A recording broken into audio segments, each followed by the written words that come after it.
All right, let's dive in.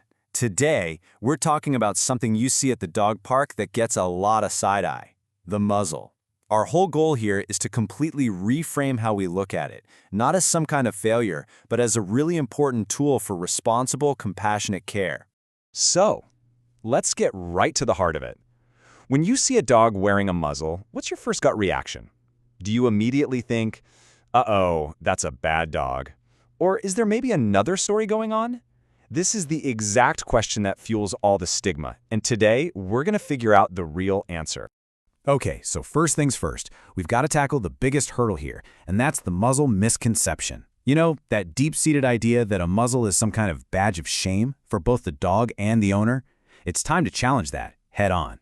Yeah, that split-second judgment, it's super common. Seeing a muzzle can instantly make us think of aggression or danger, or that the dog is being punished. But what if we've been looking at it completely backwards?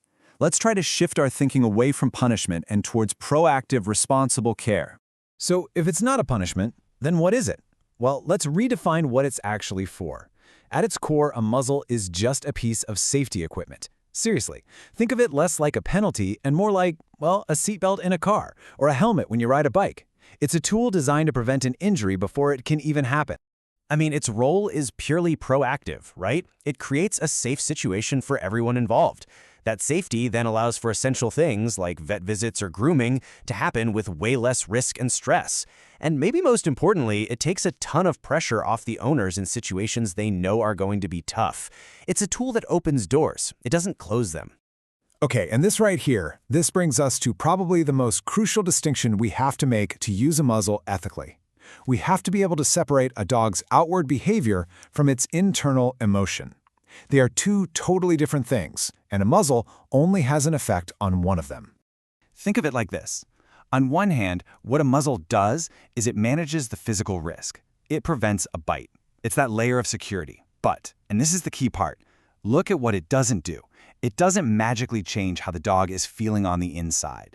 It won't fix the underlying fear or the anxiety or the frustration that's driving the behavior. A muzzle is a management tool. It is not a cure. And this is just so important to get. What we often label as bad behavior is actually just the dog communicating a really powerful emotional response. They're not trying to be disobedient. They're showing us that they are scared or overwhelmed, or that they just don't have the skills to handle the situation they're in. So, if all we do is put on a muzzle to stop a bite, but we don't do anything to help the fear behind it, well, the dog is still struggling. We've just taken away one of their loudest ways of saying, hey, I'm scared, I need space. And that can leave them feeling totally trapped and helpless. So how do we do this the right way? How do we use this tool so that we're combining safety with our dog's actual welfare? The answer is an integrated approach, what we should think of as the ethical training standard. It's a two-part approach, and you really can't have one without the other. First, you teach the dog to wear the muzzle comfortably, even happily, using positive reinforcement. You make it a good thing. But, and this is crucial, that has to happen at the same time as step 2, you have to address the underlying triggers. That means using behavior modification to actually help the dog feel safer and build the coping skills that they're missing. You see, when you do it this way, you're not forced to choose between keeping everyone safe and looking out for your dog's welfare. You're getting both. The muzzle manages the immediate risk, which gives you the breathing room to work on the long-term solution, which is improving how your dog actually feels. That's the gold standard. Okay, so let's boil all this down to the one key takeaway. This is the new, empowered way to think about muzzles, and it really changes the whole conversation. If there's only one thing you walk away with today, please let it be this. Muzzles are safety tools, not behavioral cures.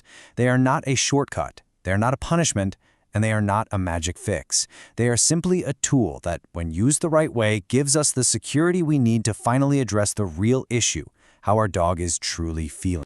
And that really leaves us with a much bigger question to chew on, doesn't it? Beyond just muzzles, in everything we do with our animals, how can we make that shift? How do we stop just trying to control behavior and start truly supporting their emotional well-being? It's a question worth asking. Thanks for joining me today.